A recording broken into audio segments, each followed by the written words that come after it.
Hello students, welcome back to Sandipani educational academy. हमने हमारे last video में जो हमारा सेकंड यूनिट है मेंस रिलेशनशिप विथ एनिमल्स वो स्टार्ट किया था। उसका हमने 2-3 पैराग्राफ को स्टडी किया था। चलो उसके बाद क्या करते हैं।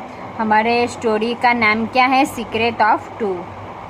The wagon without any direction from Perry would arrive in Prince Edward State. The horse would stop at the first house, allow Perry perhaps 30 seconds to get down from his seat, and put a bottle of milk at the front door. Again the horse would go on, skipping 2 houses and stopping at the third.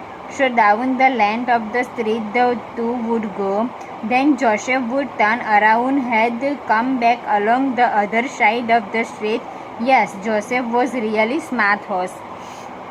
कि Joseph सब कुछ थोड़े time में सब कुछ जान गया था कि कैसे पेरी कहाँ पे जाता है, किस घर पे दूध को डिलीवर करता है, वो सब कुछ वो जान गया था।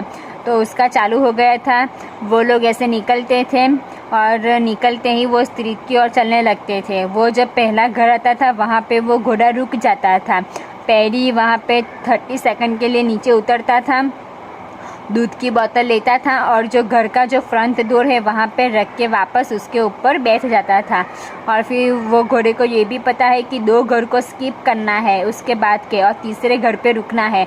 तो वो 2 घर को स्किप करता है, तीसरे घर पे वापस रुकता है, वापस से पैरे नीचे उतरता है, दूध की बोतल देता है और उसके ऊपर वापस से बैठ जाता है। और फिर वो लोग स्ट्रीट की दूसरी साइड पे निकल पड़ते हैं।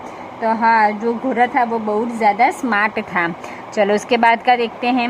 At the stables Perry would boast of Joseph skill. I never touch the reins, he know just where to stop. Why a blind man could do my job with Joseph pulling the wagon. कि जो peri है वो peri Joseph की skill के बारे में क्या कहता है? मुझे कभी भी जोसेफ के लिए किसी लगाम का उपयोग नहीं करना पड़ा, लगाम का यूज़ करना नहीं पड़ा।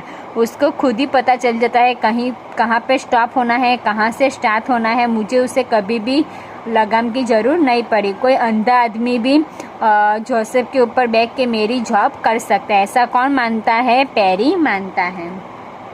So it went on 4 years. Perry and Joseph grew old together, but gradually, not suddenly. Perry's huge wireless mustache was pure white now, and Joseph didn't lift his knees so high. कि थोड़े साल बाद ऐसा सब कुछ चलता ही रहा थोड़े साल तक, और फिर पेरी और जोसेफ दोनों क्या होने लगे? बुढ़े होने लगे, old. But gradually, not suddenly, धीरे धीरे बुढ़े होने लगे, अचानक से नहीं।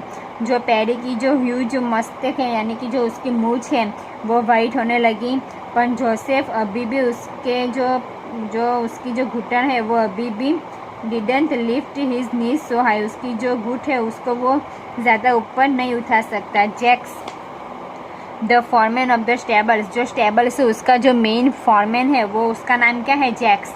Never notice that they are getting old until Perry appear one day carrying a big walking stick. वो ऐसा सोचने लगा कि ये दोनों उसने कभी नोटिस नहीं किया कि ये दोनों बुढ़े होने लगेंगे, और एक दिन जो पेरी है वो अपनी लकड़ी को लेके चला जाएगा। हे पेरी, जैक्स लाफ। पेरी उसको बोल के हंसने लगा, जैक उसको देख के हंसने लगा। May you have got the good day. Yes Jacks, reply Perry uncertainly. बस as one grow old legs get tire. उसने कहा हाँ, बुढ़ा होने लगूंगा, मेरे पग जो है वो थकने लगे हैं। You should teach the horse to place the milk bottles at the front door of your customers, Jacques said to him. He does everything else for you. कि वो जैक्स क्या कहता है पेरी को कि तूने अपने घोड़े को सब कुछ सिखाया है कि कौन से घर पे कौन सी बोतल देनी है, कौन से दरवाजे पे कौन से कस्टमर को क्या देना है, तूने अपने घोड़े को बहुत अच्छे से सिखाया है, तो वो तेरी जगह पे सब कुछ कर लेगा। One morning the manager of the milk company came to inspect the early morning delivers, pointing out to Perry, Jacques said to him, watch how he talks to that horse whom he calls Joseph. She the look into horse eyes. I think these two share a secret. Sometimes they seem to chuckle at us as they go off on their route in the morning. Perry is a good man, but he is getting old. Don't you think he should be retired and given a small pension? तो एक दिन जब सुबह morning में जो stable का जो main manager है वो वहाँ पे आया कि जो सुबह जो मॉर्निंग डिलीवरी कौन कौन करते हैं उनको इंस्पेक्ट करने के लिए वो आया। तब जो जैक्स है वो उनको क्या कहता है कि ये जो पैरी है उनको आप देखो, वो अपने घोड़े के साथ आँख में देख के कैसे बात करता है, ऐसा लगता है दोनों के बीच में कोई सीक्रेट शेयर हो रहा है। तो वो ऐसा कहता है कि पैरी बहुत अच्छा आदमी है, वो अपना काम बहुत अच्छे से करता है, उसने अपना सारा काम घोड़े को सिखाया है, पर अब वो बुढ़ा होने लगा है। तो वो ऐसा मैनेजर को कहता है कि आप ऐसा नहीं सोचते कि हमें उसको रिटायर करके छोटा सा पेंशन देना चाहिए। ठीक है, तो यहाँ तक का हमने देखा, बाकी का जो लेसन है वो हम हमारे नेक्स्ट वीडियो में देखेंगे।